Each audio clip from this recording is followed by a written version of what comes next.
Bonjour la famille Lanculture, j'espère que vous allez bien. Donc dans cette vidéo, nous allons découvrir ensemble quelques notions littéraires pour l'analyse stylistique, pour l'analyse d'un texte littéraire. Donc vous savez bien, pour faire un commentaire d'un texte, on doit obligatoirement faire appel aux éléments de la langue, à ce qui est technique. C'est très important. Pour le commentaire stylistique aussi, on en aura besoin. Donc voilà un très bon document, voilà un très bon document que nous allons voir. D'accord? Et qui concerne les figures de style et quelques notions littéraires de rythme, par exemple, cadence, etc. Donc, commençons tout d'abord par acrostiche. J'ai déjà créé une vidéo consacrée à l'acrostiche. Donc, poème dont on peut lire le sujet, le nom de l'auteur ou celui du dédicataire, la personne à laquelle on s'adresse, dans un mot formé par les initiales de chaque vers. Ça veut dire le début de chaque vers, on forme le nom de, du poète, le nom de la bien-aimée, le nom de la thématique du poème. Ça s'incarne dans les premiers. Donc, quand on lit à la verticale les premières lettres, on aura le nom de l'auteur possiblement le nom de la bien-aimée, etc. D'accord? Donc, revenez à la machine, vous allez trouver une vidéo consacrée à l'acrostiche. Donc, attention, l'allégorie. Attention à l'allégorie. C'est une métaphore filée, c'est une métaphore filée qui personnifie une idée abstraite et prend les dimensions d'un tableau. La rêverie, une jeune femme merveilleuse. Voilà, voilà, c'est une métaphore mais filée. C'est ça l'allégorie. Donc, la rêverie, je vais la représenter sous forme d'une femme. Regardez l'exemple de Breton. Une jeune femme merveilleuse, tendre, énigmatique, provocante, à qui je ne demande jamais compte de ses fugues. Ça, c'est l'allégorie. L'allitération, c'est la répétition d'un ensemble des consonnes. Si on a N à la fin, donc c'est ça la répétition, c'est ça l'allitération des sons. Le contraire, c'est l'assonance. On a E à la fin, ça veut dire la répétition d'un ensemble des voyelles. Exemple, pour qui sont ces serpents qui sifflent sur nos têtes? Donc, je vous ai déjà parlé de ça dans une vidéo. La différence entre les deux, d'accord? Donc, la différence, c'est regarder à la fin. À la fin de l'allitération, on a la lettre, on a la consonne, ça veut dire la répétition des consonnes. À la fin de l'assonance, on a la répétition on a à la fin du mot E, ça veut dire la répétition d'un ensemble des voyelles. Voyez? Donc, un acolyte, c'est une rupture de la construction syntaxique d'une phrase. C'est une rupture. Exemple, mais moi, la barre du bourreau s'était au premier coup brisée comme un verre. Donc, vous voyez le clivage au niveau de la structure grammaticale de cet énoncé. Donc, passons maintenant à anadiplose. Anadiplose, c'est la répétition au début d'une phrase du mot ou syntagme qui fermait la phrase précédente. On a sorti nos revolvers et on a tiré. On a tiré précipitamment. Donc, vous voyez, c'est la répétition de quoi? Du début, au début de la phrase. Donc, voilà la répétition de on a tiré, on a tiré. Au début d'une phrase, du mot ou syntagme qui fermait la phrase précédente. Exemple, on a sorti nos revolvers et on a tiré. Donc, ça a l'effet de l'insistance, de la mise en relief aussi. Donc là, on a fait répétition d'un mot ou d'un groupe de mots en tête de vers de phrase. Rome, Corneille. Donc, un ensemble de vers de Corneille, Horace. Rome, l'unique objet de mon ressentiment. Rome, à qui vient ton bras d'immoler mon amour. Rome, qui t'a vu naître et que ton cœur adore. Rome, enfin, que je hais, parce qu'elle t'honore. Antiphrase. Donc, l'antiphrase, c'est le fait de dire le contraire de ce qu'on pense, tout simplement. On ne cesse pas de le lire. Emploi d'un mot ou d'une expression dans un sens contraire. Tu as eu 2 en grammaire, voilà, très bien, je te félicite. Ça, c'est ça l'antiphrase. À celui, on a, je termine la définition. Un sens contraire, j'ai dit, à celui qui est naturel. Exemple de la langue courante. Ne vous gênez pas. L'antiphrase est un procédé privilégié du discours ironique. Donc, je dis le contraire de ce que je pense. Par exemple, euh, quelqu'un qui a échoué, je peux lui dire félicitations. Vous voyez, ça c'est l'antiphrase. L'antithèse, insertion de deux termes de sens contraire à l'intérieur du même énoncé. Donc, l'oxymore. Donc la différence, vous connaissez l'oxymore, c'est la juxtaposition de deux mots l'un à côté de l'autre. L'antithèse contraire de deux idées, de phrases, etc. Juge de toute chose imbécile vers de terre, dépositaire du vrai, chaque, ou plutôt cloaque, d'incertitude et d'erreur, gloire et rebut de l'univers. Donc, quand on a opposition entre deux idées, ça c'est l'antithèse, c'est très simple. Passons maintenant à antonomase. C'est un fait de substantiver un nom propre et de l'utiliser comme un nom commun, un arpagan. Vous voyez, nom propre, c'est une, si vous voulez, c'est un processus, c'est une opération de la transformation, c'est un passage d'un nom propre, Pierre, un Pierre, vers un nom commun.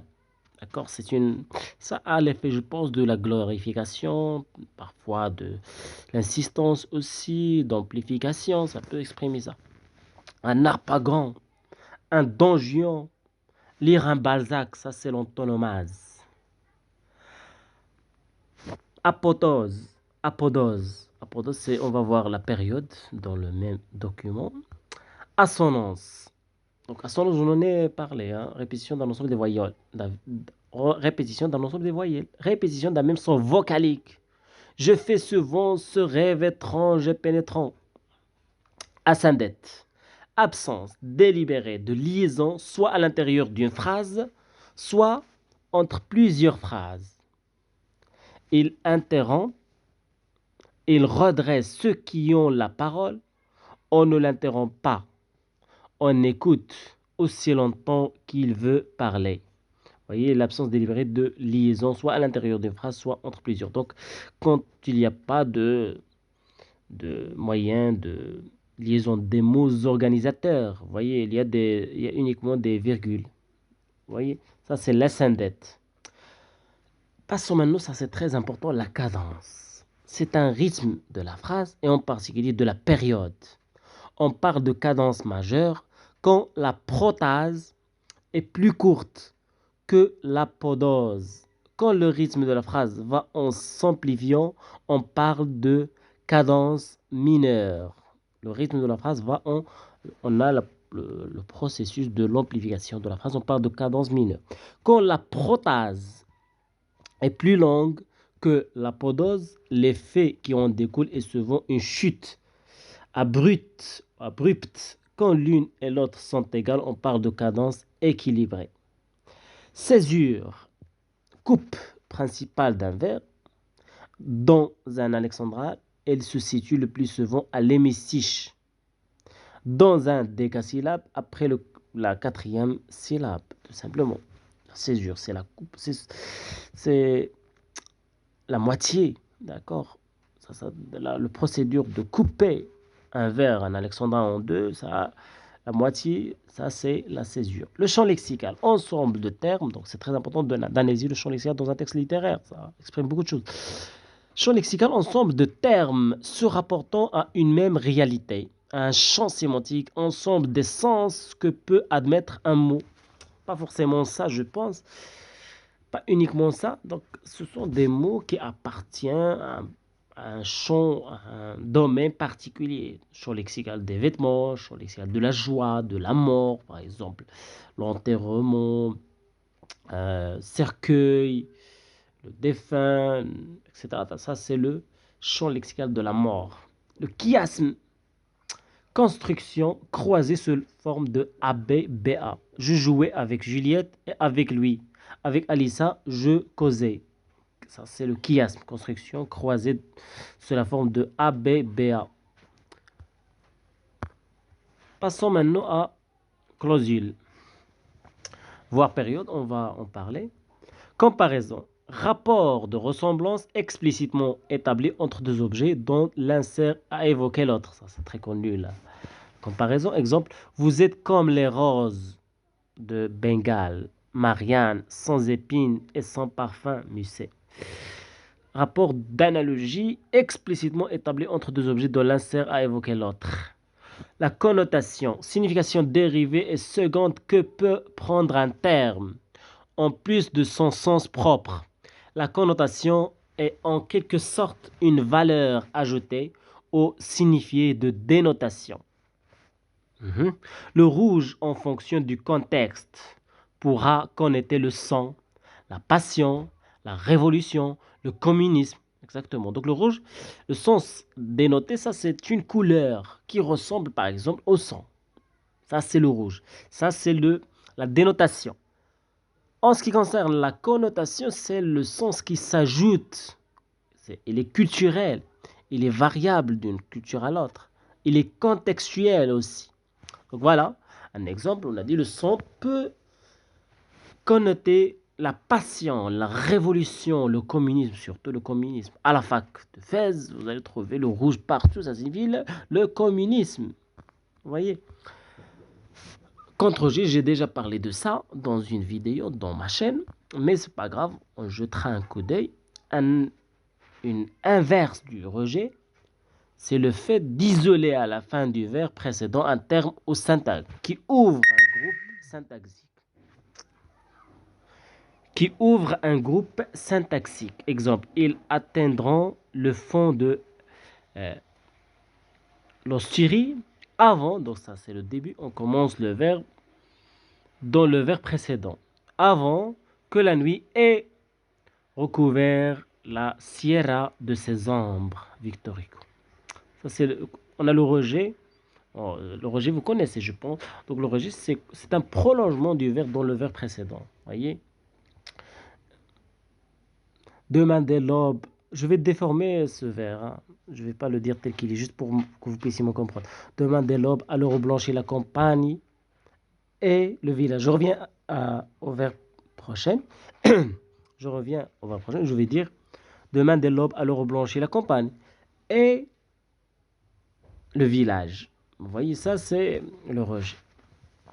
Mais j'ai ajouté ça, attention. Victor Hugo n'a pas dit au village. Il a dit uniquement demain dès l'aube, à l'heure où blanchit la campagne. Je partirai, vois-tu, je sais que tu m'attends.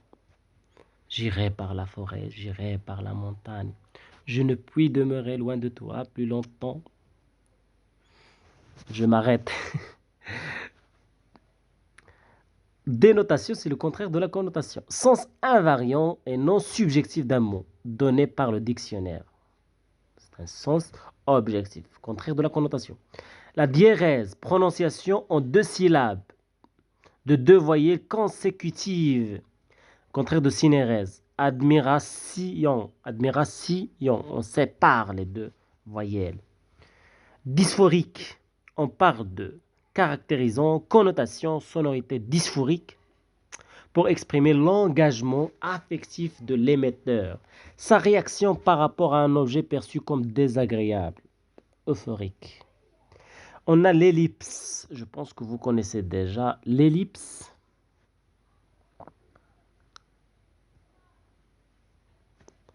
Suppression d'un ou plusieurs mots qui ne sont pas indispensables pour l'intelligence de la phrase, pour l'assimilation de la phrase. Exemple, à 20 ans, seuil et solitude. Enjambement, débordement d'une phrase, débordement, prolongement d'une phrase ou d'une proposition en dehors du cadre métrique du verbe sans effet de mise en relief précis. Rejet, contraire de rejet. On verra. Attention, cependant, toute prolongation d'une phrase sur plusieurs vers n'entraîne pas nécessairement une série d'enjambements. Il n'y a enjambement que lorsque le débordement d'un vers sur l'autre empêche de marquer le temps de pause en fin de vers. Ces bons soirs de septembre où je sentais les gouttes, voilà, le prolongement, de rosée à mon front, ça c'est l'enjambement, comme un vin de vigueur. Épanorthose, Ça, c'est une figure aussi très importante. Reprise et développement d'un mot, d'une formulation dans le but d'en corriger. C'est une autocorrection. Regardez ça, ce mot-là. C'est une autocorrection. On corrige, j'annonce, je déclare, j'avance un mot, une expression, puis je la corrige en même temps. Via plutôt, par exemple, j'utilise ces adverbes. Donc, par exemple, j'ai dit reprise et développement d'un mot ou d'une formulation dans le but d'en corriger l'expression première. Entendons-nous, je ne veux pas dire que ces gens-là iront le lendemain toucher au guichet de Rothschild. Je dis que. Alors, ça, c'est une autocorrection. Je pense que cet exemple-là n'est pas bien clair, mais je dis par exemple, demain, je lirai Balzac. Ou plutôt, je lirai Victor Hugo. Ça, c'est les panorthoses. Je corrige, j'avance un mot et je le corrige. Je le remplace par un autre mot via plutôt généralement. D'accord? Donc, je relis l'exemple. Entendons-nous. Je ne veux pas dire que ces gens-là iront le lendemain toucher au guichet de Rothschild. Je dis que, je corrige, je dis pas ça, je dis ceci, cela, je ne dis pas ceci. Euphémisme, c'est figure d'atténuation, c'est très connu, je pense. Figure de pensée qui consiste à remplacer un mot, une expression par un mot, une expression de sens atténué. Au lieu de dire il est mort, il nous a quittés. Dans la langue courante, il nous a quittés pour il est mort. Littéraire, il est temps que je me repose, que je meure. Voyez? Euphorique, on parle de caractérisant connotation, sonorité euphorique pour exprimer l'engagement affectif de l'émetteur, sa réaction par rapport à un objet perçu comme agréable. Dysphorique, contraire de dysphorique, on l'a déjà vu. Exposition, figure d'amplification qui consiste à développer dans un même discours la même information sous des formes lexico-syntaxiques différentes. Vous voyez? La même idée, la même donnée, la même information, on la développe, on l'exprime sous forme de plusieurs formes lexico-syntaxiques. Plus me plaît le séjour qu'ont bâti mes aïeux, plus que des palais romains, le front audacieux, plus que le marbre dur me plaît l'ardoise fine, plus mon Loire gallois que le Tibre latin, plus mon petit lirait que le mont palatin. Donc, il y a la notion de développer une information dans ce vers de Joachim du Bellay. C'est ça l'exposition. Voyez? Plus me plaît le séjour qu'ont bâti mes aïeux, que des palais romains le front audacieux, plus que le marbre dur. On est dans la même idée, voyez. Attention, focalisation, vous connaissez, je pense déjà, focalisation 0, focalisation externe, interne, le point de vue narratif, la présence du narrateur dans la diégèse. Hein. Focalisation est le point de vue choisi par le romancier pour représenter les objets, les êtres ou les actions, c'est-à-dire pour décrire ou raconter. On distingue trois focalisations. 0, c'est le point de vue du narrateur omniscient, qui sait tout, qui propose sa vision, son interprétation globale des événements. Il sait tout à propos des personnages, leur passé, leur futur, leurs sentiments, leur état d'âme, etc. La focalisation externe, c'est le point de vue d'un témoin extérieur non identifié. Le narrateur est externe quand il est externe. Il est comme un spectateur, comme un narrateur, comme par exemple un lecteur. Il sait ce que le lecteur sait uniquement. Vous voyez? Ce point de vue ne saisit que l'apparence des choses. La vision des choses est partielle. Tout n'est pas compris. Tout n'est pas expliqué. La focalisation interne. C'est le point de vue d'un personnage auquel le romancier délègue le récit des événements. Ce point de vue est subjectif, puisqu'il représente la scène d'après le regard d'un personnage particulier. La gradation, je pense que vous connaissez déjà. Pardon, la focalisation interne, je pense que ça se situe entre le 0 et l'externe. Interne, le narrateur a accès aux sentiments, a accès à l'état des personnages, mais d'une façon limitée. Il ne sait pas tout, vous voyez. Il sait leurs sentiments, leurs idées, mais il n'est pas conscient de leur avenir, de ce qui va arriver dans l'avenir, d'accord? Il est sur le même pied d'égalité de deux personnages, mais pas comme dans la focalisation zéro. Hein. Vous voyez? Donc la gradation, succession de termes d'intensité croissante ou décroissante. Je meurs, je suis mort, je suis enterré. Molière. Je meurs, je suis mort. Donc vous voyez la gradation. Hémistiche, demi-vers. Hémistiche et demi. Alexandrin, on a deux hémistiches. On coupe la césure, on compte 6 syllabes, ça va donner l'hémistiche. C'est très simple. Homéo, telut. Homéo, telut. C'est une figure par laquelle sont placés à la fin des phrases ou des membres de phrases des mots de même finale. Voyez, Molière, malade imaginaire, acte 3, scène 5, que vaut-on bien dans la bradypepsie? Que vaut-on bien dans la bradypepsie? De la bradypepsie, dans la dyspepsie, dans la dyspepsie, de la dyspepsie dans la pepsie, de la dyspepsie dans la pepsie, de la pepsie dans la lianterie, de la lianterie dans la dysenterie, de la dysenterie dans de la dysenterie dans l'hydropicie et de l'hydropicie dans la privation de la vie. On vous aura conduite votre folie. Ça, c'est ce qu'on appelle l'homéotéleute. Attention, essayez de garder ça.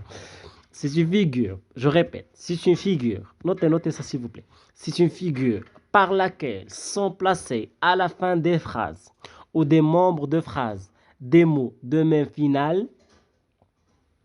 Voyez, à la fin de chaque phrase, on verra ça. Des membres de phrases, des mots de même finale. Voyez. Molière, malade imaginaire, on a dit. Que vouliez-vous que vous tombiez dans la bradypepsie, de la bradypepsie dans la dyspepsie, de la dyspepsie dans la pepsie, de la pepsie dans la lianterie, de la lianterie dans la dysenterie, de la dysenterie dans l'hydropicie et de l'hydropicie dans la privation de la vie, vous aura conduit votre folie. L'hypallage. Transfert de caractérisant qui attribue grammaticalement à un mot ce qui appartient par le sens à un autre. Ibon obscuri sola sub nocts. Virgile. Il allait obscur dans la nuit seule. Vous voyez, l'hypallage, c'est transfert de caractérisant qui attribue grammaticalement à un mot ce qui appartient par le sens à un autre. Hyperbate. Alors qu'une phrase paraissait finie, ajoute d'un mot ou d'un syntagme, ainsi mis en évidence. On pense que la phrase est déjà terminée, on s'arrête, mais soudain, le poète ajoute un autre mot. Albé le veut, érom. Vous voyez l'ajout du mot érom. Vous voyez, un ajout supplémentaire, mais il est mis en évidence. Attention. L'hyperbole, je pense que ça, c'est l'amplification, l'exagération, procédé qui consiste à mettre en relief une idée. Attention, je sais bien que vous comprenez c'est quoi l'hyperbole, mais essayez de garder ces définitions, c'est très important ça. Je sais bien que vous connaissez déjà l'hyperbole. Moi aussi, je sais c'est quoi l'hyperbole, mais relisons, c'est très important comme ça, on construit un style très important pour développer notre niveau linguistique, littéraire, etc. Procédé qui consiste à mettre en relief une idée par une expression excessivement exagérée. Exemple, dans la langue courante, un bruit a réveillé un mort. Littéraire. Je l'ai peint dans le meurtre, à l'envie triomphant. Ah, c'est l'exagération. Romancière noyée au sang de ses enfants. Corneille. Sina. Ah, vous connaissez, je pense, la pièce de théâtre Sina. Auguste. La conjuration. La planification des complots. La charité et la clémence d'Auguste. Je ferme la parenthèse de Sina. L'hypotaxe, voire parataxe. On va en parler. On va voir l'hypotaxe dans parataxe, dans le même document. L'hypotypose, c'est une très importante notion littéraire. Description au récit si vif et énergique qu'il donne à voir ce qu'il exprime. Crée une image, un tableau ou même une scène vivante. C'est l'hypotypose. C'est une description active, vive et énergique qu'il donne à voir ce qu'il exprime, crée une image, un tableau ou même une scène vivante. Rappelez la fable de la mouche.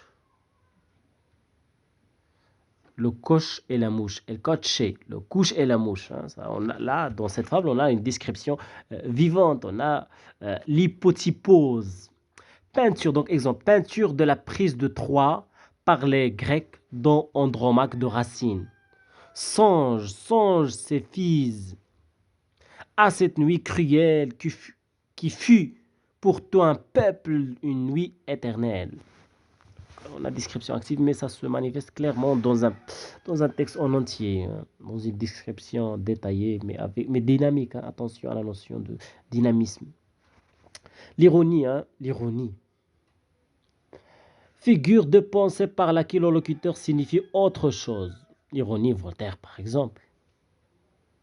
Tourner en dérision, passer des messages en filigrane.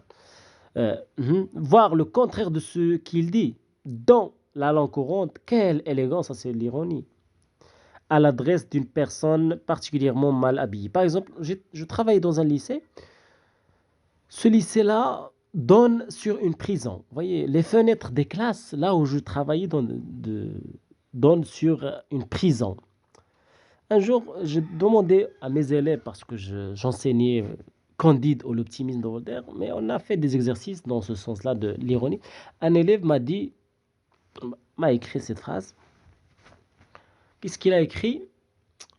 Notre lycée est très élégant et attirant, surtout quand il donne sur la prison. Ça, c'est l'ironie. Il tourne en dérision l'établissement auquel il appartient. Vous voyez, ça, c'est l'ironie. Il donne. Alors, normalement, l'établissement ne doit pas donner sur le lycée, mais c'était juste un exemple. Passons maintenant à une autre figure de style. Passons maintenant à un autre procédé. Isolexisme. Isolexisme. Retour dans les limites d'une phrase ou d'un court énoncé, d'un même lexème dans des conditions différentes. On distingue notamment isolexisme par dérivation et isolexisme morphologique. On verra le polyptote, la polyptote ou le polyptote, les deux sont acceptables. Attention, les deux sont acceptables. Polyptote, ne corrigez pas. Lorsque vous travaillez en classe avec vos élèves, si vous êtes des profs, ne dites pas à vos élèves c'est le polyptote. Non, les deux sont acceptables parce que j'ai remarqué ça avec les enseignants à la fac. Ils corrigent. Ils disent aux élèves non, ne dites pas la polyptote. Non, ça c'est. Les deux sont acceptables, d'accord? Il faut être conscient de ça. On a dit on distingue entre l'isolexisme par dérivation. Retour sous des formes des mots différents d'une base lexicale commune. Une musique musicale musicienne. D'accord? Ça, c'est l'isolexisme. Ça, c'est proche un petit peu de polyptote. On verra ça veut dire quoi, polyptote. Euh, Polyptote, je pense que j'ai déjà là, ici, la figure de ce qu'on appelle polyptote. Voilà. Donc on va en parler pour ne pas répéter la même chose. La litote, c'est très connu le vers de Corneille. Va, je ne t'ai point. Donc figure de pensée qui consiste à affirmer une chose en niant son contraire. À mon avis, je pense que la figure de la litote, c'est le faire de dire moins pour faire entendre plus. Je dis une expression, j'annonce une expression simple, mais elle signifie plus ce que je veux dire. Va, je ne t'aime pas, ça veut dire va, je t'aime. Voyez? Va, je t'aime. Mais je ne le dis pas directement. Va, je ne t'aime point. Le faire de dire moins pour signifier, pour faire entendre plus. C'est ça la litote. Métaphore. Je sais que vous connaissez c'est quoi la métaphore, mais on doit approfondir notre connaissance à propos de la métaphore. Image, qui consiste à désigner une idée ou un objet par un mot qui convient à une autre idée ou à un autre objet en vertu d'un rapport d'analogie au dansant. Donc, il y a toujours cette relation d'analogie. Ses cheveux d'or sont les siens, madame, dont fut premier ma liberté surprise. Amour, la flamme autour du cœur est prise. Ses yeux, le trait qui me transperce l'âme du bélé. La métaphore établit une comparaison implicite entre les deux idées ou objets. La métaphore, par exemple, pas la métamorphose de Kafka et de Apulé. La métaphore est dite filée lorsqu'elle se développe. Il y a un prolongement de ce rapport d'analogie. On parle de métaphore filée.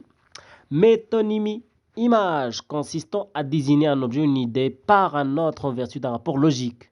La métonymie peut se résumer à deux grands types de glissements sémantiques. Le concret employé pour désigner l'abstrait ou l'abstrait employé pour désigner le concret. Le sang versé pour un meurtre. Le concret, l'effet, l'abstrait, la cause. Ça, c'est la métonymie. J'ai bu un verre de thé. J'ai pas vu le verre, le filtre, mais j'ai vu ce qui est à l'intérieur. C'est ça le rapport logique. Vous voyez? Donc la métonymie peut se résumer, je relis ça pour que vous puissiez comprendre davantage. La métonymie peut se résumer à deux grands types de glissements sémantiques. Le concret employé pour désigner l'abstrait ou l'abstrait employé pour désigner le concret. Le verre, ou plutôt le sang versé pour un meurtre. Le concret, l'effet, l'abstrait, la cause, etc. La modalité marque dans l'énoncé de l'engagement et de l'attitude du locuteur par rapport à son propos. On distingue quatre modalités. Assertive, déclaration, pose la valeur de vérité du propos. L'assertion, l'information, on déclare, on annonce une information tout simplement, on dit une phrase assertive. Ça, c'est la phrase déclarative tout simplement, pour ne pas compliquer les choses. Exclamative marque la réaction affective du locuteur. C'est quand le locuteur exprime ce qu'il a à l'intérieur, l'expression de l'état d'âme. Interrogative, propos mis en débat. C'est quand on cherche l'information, on demande ce qu'on cherche. Ça, c'est l'interrogation. Jussive, expression de l'ordre, de toutes les manifestations de l'ordre. L'impératif. Jussive, on demande, pas via l'interrogation, mais via l'ordre. Voyez. Néologisme, création verbale. Quand un auteur crée un mot dans un roman, dans une pièce de théâtre. Par exemple, le mot dans Cyrano de Bergerac, de Rospin, délabyrinthe. Délabyrinthe. Je ne me rappelle plus comment ça se prononce. Je pense que ça se prononce comme ça. Donc, ça veut dire développer. Ça, c'est le néologisme, création verbale. Oxymore, par opposition, par rapport à l'antithèse, il y a toujours relation d'opposition, oui. Mais oxymore, on a deux mots juxtaposés contraires. Voyez, insertion de deux termes de sens contraire à l'intérieur du même syntagme. Le soleil noir, Un, un prisonnier libre. Voyez, le soleil noir de la mélancolie, Nerval, chimère. Le prisonnier libre. Voyez, la liberté, la prison. Ça, c'est l'oxymore. Parallélisme, correspondance syntaxique et rythmique entre deux ou plusieurs parties d'un énoncé. Et il n'y avait pas de fange dans l'eau de son moulin. Il n'y avait pas d'enfer dans le feu de sa forge.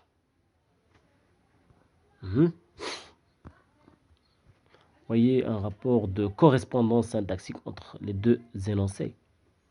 Paraphrase, reformulation explicative d'un énoncé, ça c'est la paraphrase.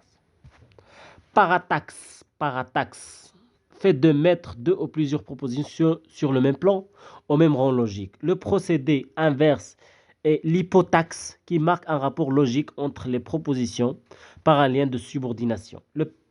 La parataxe peut consister à coordonner. On parle alors de parataxe syndétique. Quand elle se contente de juxtaposer, on parle de parataxe asyndétique. Arias a tout vu, tout lu, il veut le persuader ainsi. Donc, parataxe, c'est ça, parataxe, c'est relation de coordination des mots sont aussi ce lien de subordination. D'accord? On a dit la parataxe peut consister à coordonner. On parle alors de parataxe syndétique. Parataxe syndétique. Quand elle se contente de juxtaposer, on parle de parataxe asyndétique. Paronomase. J'ai déjà une vidéo consacrée à la paronomase avec beaucoup d'exemples, mais je me contente d'un seul exemple dans ce document-là. Attention, ce n'est pas mon document, je suis là juste pour expliquer, pour vous parler de ça, pour qu'on puisse développer nos connaissances. Ce n'est pas le mien, ce n'est pas mon document. Donc, paronomase, un rapprochement de deux mots dont le sens est à peu près semblable, mais dont le sens est semblable, mais le sens est différent, linéaire, plutôt légère. Vous voyez? Parle Charles de Baudelaire. Charles de Baudelaire. Période, voilà, dont on a déjà parlé. Phrase longue et complexe, voyez, on appelle protase, sa partie ascendante. Apodose, sa partie descendante. Acmé, le sommet de la phrase, c'est l'acmé, situé entre la protase et l'apodose. Donc on a dit, quand on a le processus de descendre, on a protase. Apodose, ça parle qu'on a le processus de descendre vers le haut, vers l'acmé. Voyez, le sommet de la phrase situé entre la protase et l'apodose et clausule. Le segment conclusif lorsqu'il est souligné par un effet de rythme particulier. Attention, n'oubliez pas ça, cette notion de cadence très importante. Donc la période, quand on a une phrase complexe et longue, on appelle protase. C'est le fait de monter. On parle de la gradation. Le processus d'ascendance, ça c'est la protase. Le processus de descendance, c'est l'apodose. D'accord? Apodose, descendance. Protase, partie ascendante. Gardez ça, s'il vous plaît. L'acmé, c'est le sommet entre les deux. Vous voyez? Et on a dit clausule, le segment conclusif, lorsqu'il est souligné par un effet de rythme particulier. Périphrase. Au lieu de dire Mars, on dit la planète rouge. Au lieu de dire Rome, on dit la ville éternelle. Au lieu de dire Marrakech, on dit la ville rouge. Au lieu de dire Paris, on dit la ville lumière ou la ville des lumières. Vous voyez? Paraphrase, fait de remplacer un mot unique par une expression formée de plusieurs mots. Des ténèbres où l'on dort, la mort. Périphrase, ça c'est la périphrase, oui. Point de vue, voir la focalisation. Polyptote. Fait d'utiliser à plusieurs reprises dans un même énoncé un terme dont on fait varier la forme grammaticale. Vous voyez, vous allez comprendre ça facilement. Et la détermination substantif-adjectif. Il avait dû profondément savoir qu'un jour, Bérénice viendrait. Elle est venue. Donc voilà, la répétition d'un mot sous plusieurs formes grammaticales. Viendrait, verbe euh, conditionnel. Et venue, passé composé. Elle est venue, passé composé. Donc vous voyez, deux formes grammaticales, on a ça. D'accord? On parle aussi dans ce cas d'isolexisme morphologique. Attention, isolexisme morphologique, c'est polyptote. Polyptote, c'est isolexisme morphologique. C'est la répétition d'un mot sous plusieurs formes grammaticales. Par exemple, dans la même phrase, on passe d'un adjectif vers le nom. D'accord? J'habite dans une habitation. J'habite, le verbe, habitation, le nom. Ça, c'est polyptote.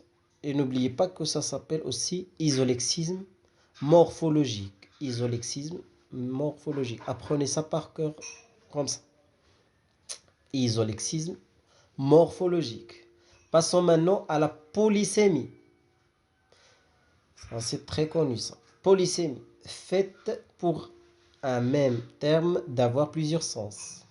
Un signifiant unique sont associés des signifiés multiples. Oui, plusieurs mots n'ont pas uniquement un seul sens. Polysyndète, multiplication des points de coordination. Exemple, et la terre, et leur fleuve, et leur flotte, et le port. Ça, c'est ce qu'on appelle polysyndète. Polysyndète. On a asyndète, l'absence de ces liens. Polysyndète, c'est ça. Et le ceci. Et la grammaire et la phonétique. Et la grammaire. Et la terre et leurs fleuves et leurs flottes et le port sont des champs de carnage où triomphe la mort. Corneille le Cid. Prosopopée. Prosopopée. Matérialisation et actualisation d'un concept ou d'un être absent. Oh, vous voyez le son des coqs, c'est dans ma campagne, le cri des oiseaux, l'aboiement des chiens. Ça ne me dérange pas. Je connais des amis qui coupent des vidéos quand il y a des sons des animaux. Comme ça. Pour moi, ça me dérange parce que ça aussi permet une interrogation sur le rapport de l'être humain à l'animalier, au système animal. Pourquoi couper la vidéo quand il y a l'intervention de l'aboiement du chien ou le hurlement de la louve? Il y a des créateurs de vidéos que je connais, des amis. Quand ils arrivent dans leur vidéo que les chiens aboient, ils coupent la vidéo. Ils font le montage pour se libérer parce que ça, c'est une honte pour moi, ce n'est pas une honte, c'est une nature, c'est une beauté, ça c'est le sublime, ça c'est la nature, ça c'est un élément qui fait partie de nous. On est dans la nature. Il ne faut pas avoir peur de la nature. Excusez-moi de cette digression, mais je suis vraiment désolé. Il ne faut pas avoir peur de la nature. Il ne faut pas avoir honte de la nature. La nature, c'est pas une affaire honteuse. Nous appartenons à la nature. Rappelez-vous l'expérience de Heidegger. Heidegger, qu'est-ce qu'il a fait? Il a décidé d'aller vivre dans la forêt, en Allemagne, au sud, je pense, de l'Allemagne. Qu'est-ce qu'il a dit? Il a dit que la vraie existence de l'être humain, c'est dans la forêt, devant les animaux, pas dans la civilisation. L'existence de l'être humain dans la civilisation, c'est une existence déformée. Il a dit cela. Donc, amusez-vous avec les cris des animaux que vous entendez dans ma vidéo. Excusez-moi pour la digression, hein. Mais ce n'est pas une digression balsacienne. Donc, passons maintenant à la prosopopée. Revenons à nos moutons, s'il vous plaît. Matérialisation et actualisation d'un concept ou d'un être absent.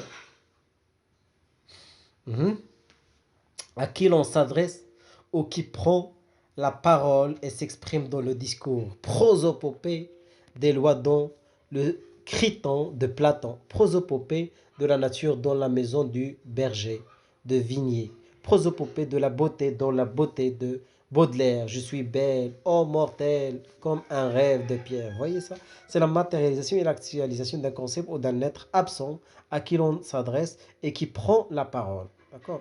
On crée un dialogue virtuel, une communication virtuelle et on donne la parole à des concepts qui parlent, d'accord, à des idées. Ça, ce processus-là s'appelle la prosopopée. C'est très important. Je relis la définition, s'il vous plaît, gardez-la.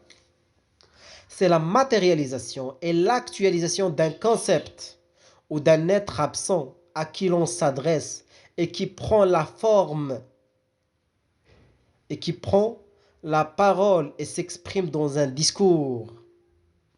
Exemple, prosopopée des lois dans le Criton de Platon, prosopopée de la nature dans la maison du berger de Vigny, prosopopée de la beauté parle dans la beauté de Baudelaire. Je suis belle, voilà ce qu'il dit. Je suis belle, ô mortelle, comme un rêve de pierre. Ça, c'est la prosopopée. Protase, on en a parlé. Le rejet,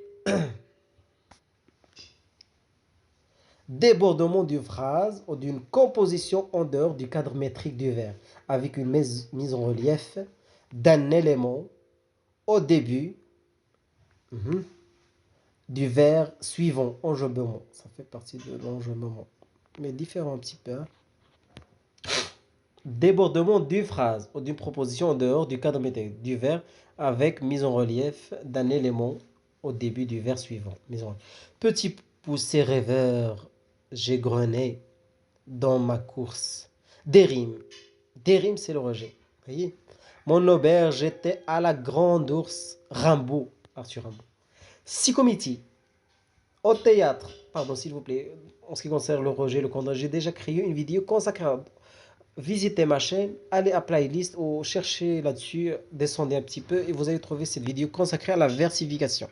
Ou vous tapez sur YouTube versification et vous allez trouver la vidéo en question qui dépasse 11 minutes, je pense, consacrée à ça. Lexique de théâtre, avec le lexique aussi de la versification plutôt. Psychomiti. Au théâtre, rapide échange de répliques se répondant vers à vers ou hémistiche à hémistiche. Exemple, Corneille, le Cid, acte 1, scène 3, échange de Dondieg, le Comte. Voilà, ce que je méritais, vous l'avez emporté. Qui l'a gagné sur vous l'avez mieux mérité. Qui peut mieux l'exercer, on est bien le plus digne. Honnête refusé, non n'est pas un bon signe. Vous l'avez eu par brigue, étant vieux courtisan. L'éclat de mes hauts faits, l'éclat de mes hauts faits fut mon seul partisan. Sileps. Alors, psychométrie, c'est de l'échange de répliques rapides. On a contraire de psychométrie quand on a tirade, par exemple. Une longue réplique. D'accord? Mais quand ces répliques sont très courtes, mais sont rapides, il y a un échange, on parle de psychométrie. Vous voyez? Sileps. Emploi d'un même mot dans deux sens différents. Vous voyez? Utiliser un mot dans deux sens différents. Vaincu, chargé de fer, de regret, consumé, brûlé de plus de feu que j'en allumais.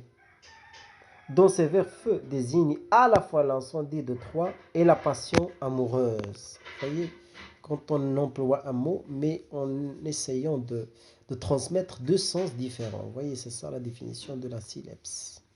Synecdoque.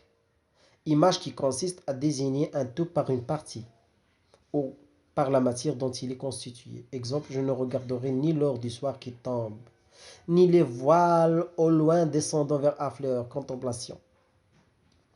Je lis Hugo par exemple, ça c'est synecdoque. C'est une image qui consiste à désigner un tout par une partie. D'accord? Je dis tout pour signifier la partie. Paris a gagné. C'est pas Paris Gagani, mais c'est l'équipe de Paris. Vous voyez, ça, c'est la synecdoque.